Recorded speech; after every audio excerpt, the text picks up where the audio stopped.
এবার সিসিটিভি ফুটেজটা সামনে ছাড়বো, সেটাও আমাদের হাতে আছে। কেউ তাকে তোলাবাজ নামে ডাকে, কেউ কয়লা ভাইপো বলে ডাকে, তাকে প্রকাশ করার চ্যালেঞ্জ করছে। ভাইপো সৌগত রায়, সুদীপ বন্দ্যোপাধ্যায় পা ধরেছিল। নমস্কার বন্ধুরা, আপনারা দেখছেন পারফেক্ট পলিটিক্স, সাদা বাংলায় রাজনীতির কথা। বন্ধুরা, আপনারা জানেন যে এই মুহূর্তে লোকসভা ভোটের প্রচার একেবারে জোর কদমে চলছে, তুঙ্গে চলছে। আর যত দিন ঘনিয়ে আসছে, মানে লোকসভা ভোটের দিন যত এগিয়ে আসছে, ততই যেটা দেখা যাচ্ছে যে দুপক্ষই, মানে শাসক দল তৃণমূল এবং বিরোধী দল বিজেপি, দুপক্ষই কিন্তু তাদের যে ভাষণের জোর, ভাষণের তেজ, ঝাঝালো আক্রমণ, সেটা কিন্তু লাগাতার বাড়িয়ে চলছে। আর এই অবস্থাতেই দেখা গেল তৃণমূলের নাম্বার 2 অভিষেক বন্দ্যোপাধ্যায় বিজেপিকে ঘায়েল করার জন্য একটা বড়সড় চাল দিলেন। আর সেই বড়সড় চালটা হচ্ছে যে তিনি যেটা দাবি করলেন, যেটা অভিযোগ করলেন, যে বিজেপি নেতা জিতেন তিওয়ারি নাকি এই যে এনআইএ তো এখন একেবারে ঝাঁপিয়ে পড়েছে, তৃণমূল নেতাদের লাগাতার কলার ধরে ধরে টেনে টেনে নিয়ে যাচ্ছে। তো সেই এনআইএর এসপি ধানিরাম সিংয়ের সঙ্গে নাকি এই বিজেপি নেতা জিতেন তিওয়ারি 53 মিনিট বৈঠক করেছেন। কবে বৈঠক করেছেন? ভোট ঘোষণার 10 দিনের মাথায়। আর তারপরের দিন থেকে নাকি এনআইএ তৃণমূল নেতাদের কপাকপ তুলে নিয়ে যাচ্ছে। আর এই যে এনআইএর একের পর এক তৃণমূল নেতাদের ভোটের সময় তুলে নিয়ে যাওয়া, সেটা নিয়ে আক্রমণ করতে গিয়ে অভিষেক বন্দ্যোপাধ্যায় বড় যেটা দাবি করলেন, বড় যেটা অভিযোগ করলেন, যে এই যে জিতেন তিওয়ারির সঙ্গে এনআইএর এসপি ধানিরাম সিংয়ের বৈঠক নিউ টাউনের বাড়িতে, তার নাকি সিসিটিভি ফুটেজ আছে এবং সেই সিসিটিভি ফুটেজ প্রয়োজন পড়লে তিনি নাকি ফাঁস করে দেবেন। নির্বাচন ঘোষণা হওয়ার পরে, নির্বাচন ঘোষণা হয়েছিল 16ই মার্চ, তার 10 দিন পরে বিজেপির নেতা জিতেন তিওয়ারি এনআইএর এসপি ধানরাম সিংয়ের বাড়িতে, কলকাতার নিউ টাউনের বাড়িতে গিয়ে 52 মিনিট বৈঠক করেছে। 26 তারিখ বৈঠক হয়েছে, আর 27 তারিখ থেকে পূর্ব মেদিনীপুরের লোকেদের আর পশ্চিম মেদিনীপুরের লোকেদের নোটিশ পাঠাতে শুরু করেছে এনআইএ।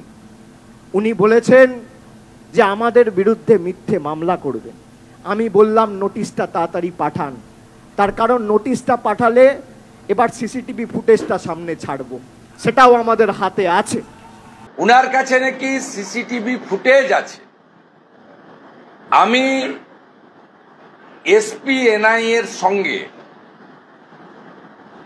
উনার জিতেন তিওয়ারির মিটিং এর ফুটেজ, ডেট সহ, এমসিসি ঘোষণা হওয়ার পরে, এমসিসি আগের কথা আমি বলবো না, কারণ ভাইপোর সঙ্গেও অপসারিত ডিজি, বর্তমান মুখ্য সচিব এবং পুলিশ এবং ব্যুরোক্রেসির বড় বড় আধিকারিকরা কামার স্ট্রিটে গিয়ে হাটবারে মিটিং করেন, তারও সিসিটিভি ফুটেজ, ভিডিও, ঢোকা বেরোনো সবটা সবার কাছে আছে। তাই মিস্টার সিংয়ের সঙ্গে জিতেন তিওয়ারির মিটিং এর সিসিটিভি ফুটেজ প্রকাশ করার জন্য কোম্পানির ম্যানেজিং ডাইরেক্টর, আলালের দুলাল, কেউ তাকে তোলাবাজ নামে ডাকে, কেউ কয়লা ভাইপো বলে ডাকে, তাকে প্রকাশ করার চ্যালেঞ্জ করছে। আর এই যে অভিষেক বন্দ্যোপাধ্যায়ের দাবি, সেই দাবিটা নিয়ে যথারীতি কুণাল ঘোষ একেবারে নাচানাচি শুরু করে দিলেন, একেবারে মিডিয়াতে কিন্তু ঢোল বাজানো, ঢাক বাজানো শুরু করে দিলেন। এখন কথা হচ্ছে যে অভিষেক বন্দ্যোপাধ্যায় যখন এত বড় একটা দাবি করলেন, বিজেপি তো আর চুপ থাকবে না। সুতরাং বিজেপির তরফ থেকে যেটা দেখা গেল, যে সেই পাল্টা জবাব দেওয়ার যে দায়িত্বটা, সেই দায়িত্বটা একেবারে বিরোধী দলনেতা শুভেন্দু অধিকারী নিজের ঘাড়ে নিয়ে নিলেন। আর যেভাবে অভিষেক বন্দ্যোপাধ্যায় দেবকে পাশে নিয়ে হিরণকে আক্রমণ করেছিলেন, ঠিক একইভাবে শুভেন্দু অধিকারী আবার হিরণকে পাশে নিয়ে এই অভিষেক বন্দ্যোপাধ্যায়কে পাল্টা আক্রমণ করলেন। বিজেপি এখানে কাকে দাঁড় করিয়েছে? কাকে দাঁড় করিয়েছে? আমার দপ্তরে এসছিল 6 মাস 8 মাস আগে, তৃণমূলে ঢোকার জন্য দরজা বন্ধ করে দিয়েছি, ঢুকতে দিইনি। তারও সিসিটিভি আছে। আমার যেমন পা ধরেছিল প্রশান্ত কিশোর ভাইপো সৌগত রায়, সুদীপ বন্দ্যোপাধ্যায় পা ধরেছিল 1 ডিসেম্বর 2020। এখন যাকে কালো বলছে, তখন তাকে বলেছিল হিরে। ছাড়বেন না, আমাদের সর্বনাশ হয়ে যাবে। ঠিক একইভাবে অজিত মাইতি খড়গপুর লোকালে এটা পিংলার এমএলএ, তাকে দিয়ে হিরণকে ডেকেছিল। হিরণ যাওয়ার আগে আমাকে ফোন করেছে, আমি বলেছি কি বলছে শুনে এসো। ওটা তো পার্টি অফিস না, Camac street office, personal office, অনেক আগের কথা। হিরণ শুনেছে, শুনে বেরিয়ে এসে হিরণই ভিডিওটা আমাকে দিয়ে রেখেছে। ওখানে ভাইপো যা যা বলেছে ওটাও আমি লিক করে দেবো। ও সিসিটিভি যেদিন ফুটেজ লিক করবে সেদিনকে ওই মিটিংয়ে দেবের বিরুদ্ধে কি কি বলেছে হিরণকে সেটাও আমি পাবলিকলি করে দেবো, বের করতে বলবো।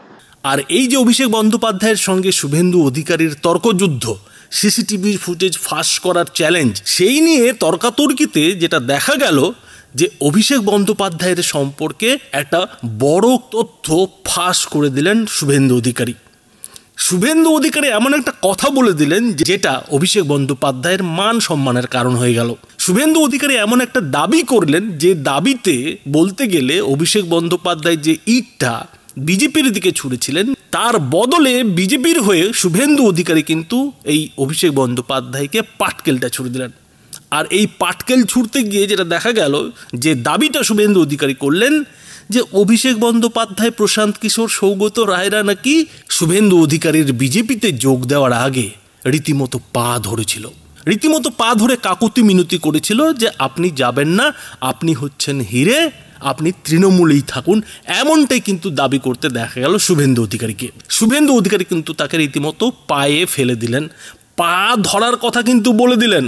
অর্থাৎ বিজেপি কিংবা শুভেন্দুরা যে এই যে অভিষেক বন্দ্যোপাধ্যায়ের দাবি, সেই দাবিতে যে এতটুকু ভীত হচ্ছে না, ভয় পাচ্ছে না, সেটা কিন্তু স্পষ্ট বোঝা যাচ্ছে। এবং শুভেন্দু অধিকারী পাল্টা এটাও দাবি করছেন যে তাদের কাছে ফুটেজ আছে।